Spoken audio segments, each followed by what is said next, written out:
అప్పగించాం. ఒకళ్ళకి పరిచయం లేదు, సంబంధం లేదు. మూడు చోట్ల అయోధ్యలో 3 చోట్ల విగ్రహం చెక్కేటువంటి పని. మూడిట్లో ఏది బాగుంటే దాన్ని సెలెక్ట్ చేసుకుంటామని చెప్పడం జరిగింది. ఆ రకంగా 2 కృష్ణశిలలు మామూలుగా మన దక్షిణ భారతదేశంలో గ్రానైట్ తోటి తయారు చేసేటువంటి 2 శిలలు, ఒకటి ఈ పాలరాతి విగ్రహం లాగా ఆ రకంగా ముగ్గురికి అప్పగించడం జరిగింది. మూడిట్లోనూ ఒకటిని సెలెక్ట్ చేయడం జరిగింది. 5 సంవత్సరాల వయసు ఉండేటువంటి బాలరాముడు అంటే 5 సంవత్సరాల వయసు ఉండేటువంటి బాలుడు ఆ ముఖ కవళికలతోటి బాలుడిగా ఆయన శరీర సౌష్ఠవం ఇదంతా కూడా ఆ రకంగా రామాయణంలో వర్ణించేటువంటి విధంగా శిల్పులకు వర్ణించి చెప్పడం, ఆ రకంగా వాళ్ళు చిత్రాన్ని తయారు చేసుకుని శిల్పాన్ని చెక్కడం బాలకాండలో వర్ణన ఉంటుంది. ఆ రకంగా రాముల వారి విగ్రహాన్ని చెక్కి అందులో ఒకటి సెలెక్ట్ చేయడం, ఆ సెలెక్ట్ చేసినటువంటి దాన్ని ఇక్కడికి తరలించడం. ఈ 11 రోజుల యొక్క కార్యక్రమం విశేషంగా వారం రోజుల పాటు విశేషంగా దేశం మొత్తం నుంచి కూడా ఒక 11 మంది దంపతుల్ని బడుగు వర్గాలను చెబుతున్నటువంటి వాళ్ళు, సెక్యులర్ వాదులు వాదించేటువంటి బడుగు వర్గాలు, శబరి వంశం నుంచి ఒకళ్ళు, వాల్మీకి వంశం నుంచి ఒకళ్ళు, ఆ రకమైనటువంటి పద్ధతిలో రామాయణంలో రాముల వారికి సహకరించినటువంటి జాతులకు సంబంధించి వెనకబడినటువంటి వర్గాల నుంచి 11 మంది దంపతులు, ముఖ్య యజమాని ట్రస్ట్కి సంబంధించినటువంటి ట్రస్టీ దంపతులు, వాళ్ళు వారం రోజుల పాటు అనుష్ఠానాలు, ఈ దేవాలయ ప్రతిష్టకు సంబంధించినటువంటి అధివాసాలు ఉంటాయి, అధివాసాలు, హోమాలు, వీటన్నిటిని కాశీకి సంబంధించినటువంటి దీక్షిత్ గారు ఎప్పుడో వాళ్ళు దక్షిణ భారతదేశం నుంచి వెళ్ళి కాశీలో సెటిల్ అయినారు. వారు ముహూర్తాన్ని నిర్ణయించడం, ఆ ముహూర్తానికి ప్రాణ ప్రతిష్ఠ పూర్తి చేయడం అనేటువంటిది జరిగింది. ఈ కార్యక్రమం అనేటువంటిది ప్రపంచం మొత్తంలోనూ కూడా చూశారు. ఎక్కడెక్కడ హిందువులు ఉన్నారో America, Britain, Germany, France, New Zealand, Australia ఇవన్నీ కూడా విశ్వ హిందూ పరిషత్ 60 దేశాల్లో ఉంది.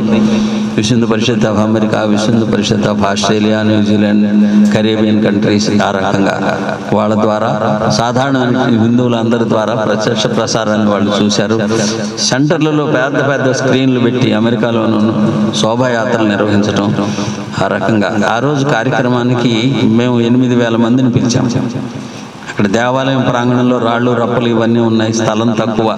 ఆ స్థలాన్ని దృష్టిలో పెట్టుకుని సాగు చేసి దేవాలయం ముందు యూ షేప్లో కూర్చుండానికి ఏర్పాటు చేశాం. స్థలం మాకు 8,000 మందికి. ఈ 8,000 మందిని ఎవరిని పిలవాలి, అది కూడా ఒక ప్రత్యేకమైనటువంటి ఆలోచన చేశాం.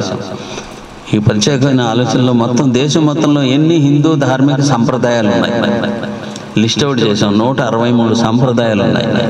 గిరిజనులు, వనవాసుల దగ్గర నుంచి పట్టణవాసులు, గ్రామవాసుల వరకు, కాశ్మీర్ నుంచి కన్యాకుమారి వరకు ఈ 163 సంప్రదాయాలకు సంబంధించినటువంటి సాధువులు అందరినీ పిలిచాం. 4,000 మంది సాధువులను పిలిచాం. స్థలం లేదు, సాధువులు కూడా ఒక్కళ్ళే. మీ సహాయకులు, సేవకులు ఎవరైనా వస్తే నివాసంలో ఉండటమే తప్ప అక్కడ స్థలం లేదు. ఇట్లా మిగతా ప్రజల్లో ప్రముఖమైనటువంటి పుర ప్రముఖుల్ని ఆ రకమైనటువంటి పద్ధతిలో దేశం మొత్తం మీద అన్ని రంగాలకు సంబంధించిన వాళ్ళని పిలిచాం. లిస్టు తయారు చేసేటువంటి మొట్టమొదటిసారిగా ఈ 500 సంవత్సరాలలో రామజన్మభూమి కోసం చెప్పని బలిదానం చెందినటువంటి రాజులు, రాజవంశములు వాళ్ళు ఎక్కడున్నారు, వాళ్ళు వారసులు ఎక్కడున్నారు వెదికి అలాంటి వాళ్ళు 13 మంది దొరికారు. 13 మందిని పిలిచాం. ఈ నెహ్రూ గారు ఉత్తరం రాసి విగ్రహాలు తొలగించమంటే నేను తొలగించను, న్యాయబద్ధమైనటువంటిది ఇది అని చెప్పినటువంటి నాయర్ గారి కుటుంబం నుంచి ఒకళ్ళని పిలిచాం. నవంబర్ 2వ తారీఖు 1990వ సంవత్సరంలో ములాయం సింగ్ కాల్పులు జరిపితే చనిపోయినటువంటి సాధువుల యొక్క పరంపరకి, ఆ సాధువుల యొక్క ఆశ్రమం నుంచి ఒకళ్ళని పిలిచాం. మిగతా కరసేవల కుటుంబం నుంచి ఒక్కొక్కళ్ళని పిలిచాం. కోర్టులో వాదించినటువంటి మొత్తం 180 మందికి పైగా ఉన్నారు. జిల్లా కోర్టు నుంచి సుప్రీంకోర్టు దాకా వాదించినటువంటి అడ్వకేట్స్, వాళ్ళలో 80 మందిని పిలిచాం. పరమవీర చక్ర పొంది దేశం యొక్క సరిహద్దులను రక్షించడం కోసం చెప్పని 1947లో కానీ, 1965లో కానీ, 71లో కానీ, కార్గిల్ విజయంలో కానీ మరణించినటువంటి ఈ వీర సైనికుల యొక్క కుటుంబాల నుంచి ఒకళ్ళని పిలిచాం. భారత రత్న దగ్గర నుంచి పద్మశ్రీ అవార్డుల వరకు ముఖ్యమైనటువంటి హిందూ విచారధారని అనుమతించేటువంటి వాళ్ళు, సమర్థించేటువంటి వాళ్ళని సెలెక్ట్ చేసి పిలిచాం.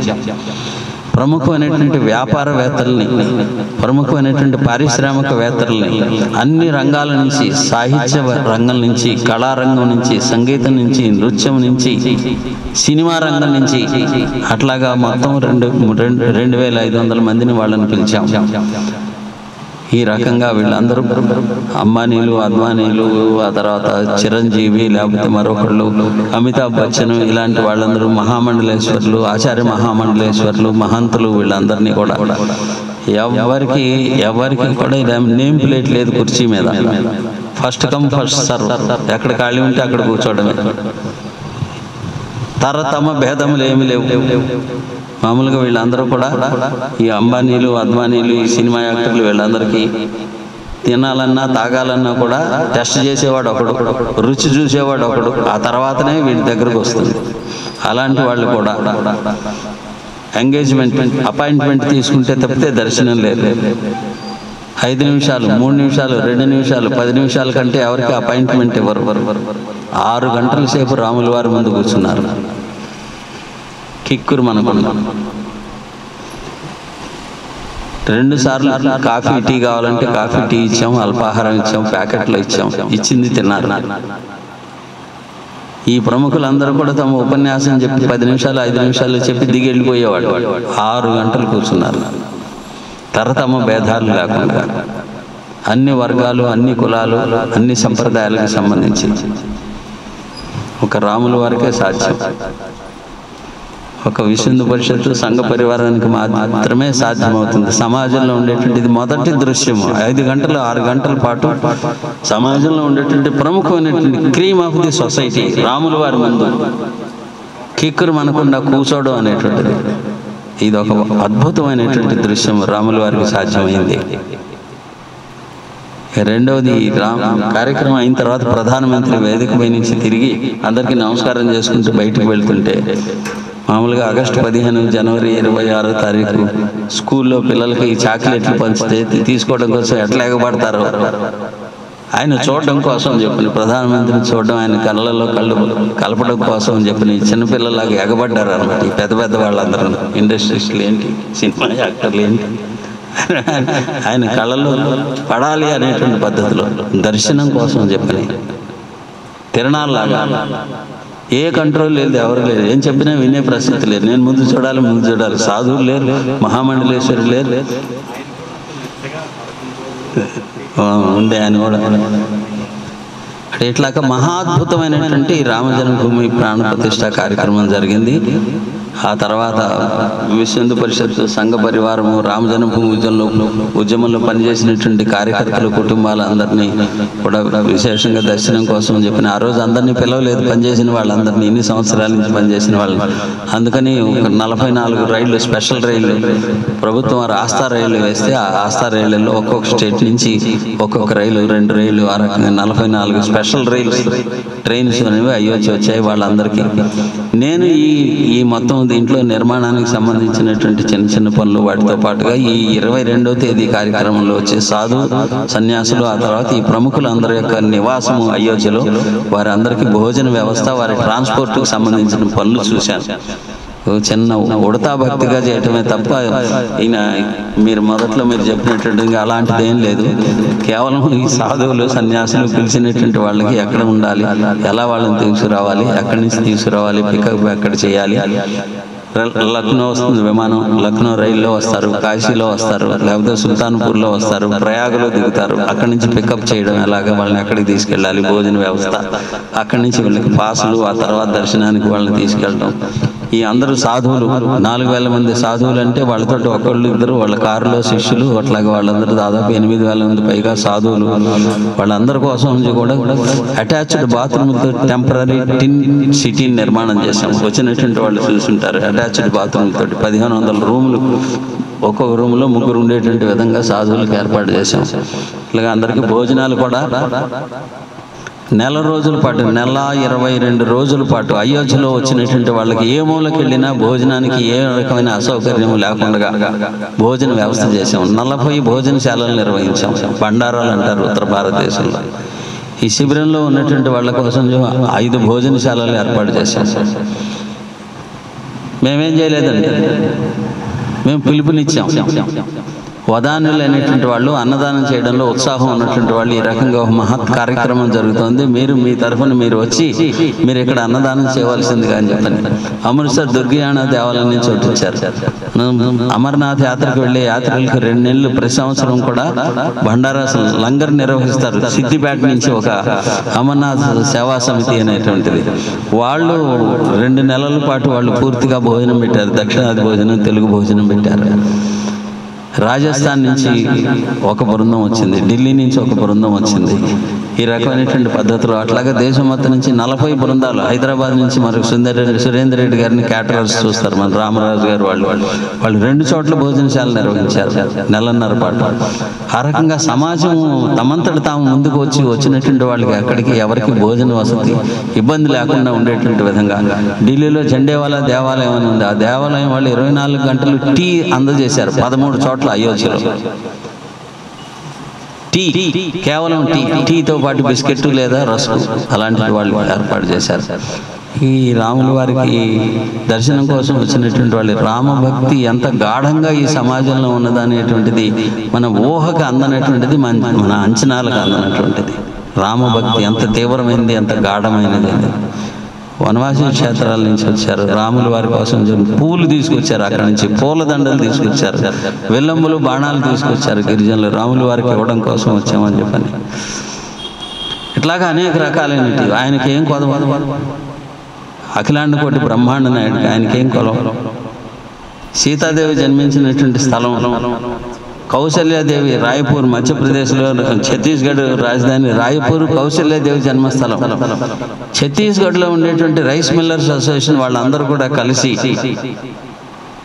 రాముల వారి అమ్మమ్మ వారి ఇంటి వైపు నుంచి మనం బియ్యం పంపించాలని చెప్పని 300 టన్నులు బియ్యం పంపించారు. 300 టన్నులు బియ్యం కౌశల్యాదేవి వాళ్ళ ఊరు నుంచి వచ్చాయి అని అంటే సీతమ్మ వారు ఆవిర్భవించినటువంటి సీతామడి నుంచి 5 ట్రక్కుల్లో సామాన్ తీసుకొచ్చారు. తినుబండారాలు, బట్టలు, వస్త్రాలు, పూజా సామాగ్రి, ఇంట్లో కావాల్సిన వస్త్రాలు ఫ్రిడ్జ్తో సహా 5 ట్రక్కుల్లో రాముల వారికి సమర్పించడానికి తీసుకొచ్చారు. వీళ్ళని చూస్తే జనక్పూర్ పెళ్ళయింది ఆయనకి, అక్కడ రాముల వారి వివాహం అయింది జనక్పూర్, నేపాల్లో. వాళ్ళు 7 లారీల్లో వాళ్ళు తీసుకొచ్చారు సామాన్లు. ఒకటేంటి, ఏవి కావంటే ఆ రకంగా ఎంతోమంది ప్రసాదం వితరణ. తిరుపతి దేవస్థానం వారు 1,00,000 లడ్డూలు పంపించారు భక్తులకు వితరణ చేయడం కోసం చెప్పని. రాజస్థాన్లో మహేంద్రపూర్ బాలాజీ ఆ దేవస్థానానికి సంబంధించిన 5 లక్షల లడ్డూలు ఇచ్చారు భక్తులకి పంచమని చెప్పని. 4 రోజుల పాటు భక్తులకి దర్శనం చేసుకుని వాళ్ళందరికీ. ఆ రకంగా దేవరాహ బాబా అని చెప్పని వింధ్యాచల దగ్గర ఒక ఆశ్రమం ఉంది. దేవరాహ బాబా ఆయన మంచి పైన ఉంటారు, నెత్తి మీద కాలు పెట్టి ఆశీర్వదించేవారు. ఆ సంప్రదాయానికి సంబంధించింది. వాళ్ళు 2 నెలల పాటు అయోధ్యలో వచ్చి అక్కడ లడ్డూలు తయారు చేసి తాజాగా లడ్డూలు పెట్టారు అందరికీ. వచ్చిన ఈ కార్యకర్తలందరికీ, లైన్లో వచ్చిన వాళ్ళందరికీ ఇంటికి తీసుకెళ్ళడానికి సంచి ఇచ్చాం, వాళ్ళు ఇచ్చిన ప్రసాదం. అట్లాగా వస్తువులు, ఆభరణాలు గుంటూరు జిల్లా నుంచి 2 వృద్ధులైనటువంటి 80 ఏళ్ళ వయసు ఉండే 2 అక్క జిల్లాలు ఇచ్చారు. సీతమ్మ వారికి, రాముల వారికి ఆభరణాలు చేయించుకుని వచ్చారు, బంగారు ఆభరణాలు, చీటీలు ఇవన్నీ తీసుకుని వచ్చారు. ప్రయాణంలో ఇబ్బందులు ఏం జరగదు. 28 లక్షలు ఖరీదు చేసేటువంటి ఆభరణాలు, పూజా పాత్రలు రాముల వారి కోసం అని చెప్పి తీసుకొచ్చి ఇచ్చారు. ఒక ఆయన కోదండం తీసుకుని వస్తే, ఒక ఆయన పాదుకలు తీసుకుని వస్తే, ఈ రకంగా అస్సాం నుంచి టీ పంపించారు. వచ్చే భక్తులకి టీ ఇవ్వడం కోసం చెప్పని 50 టన్నుల టీ. పెద్ద గోడౌన్ నిర్మాణం చేశారు. నూనె, నెయ్యి, పంచదార, బెల్లం, ఇది అది, గోధుమ రవ్వ, గోధుమ పిండి, దేనికి పెద్ద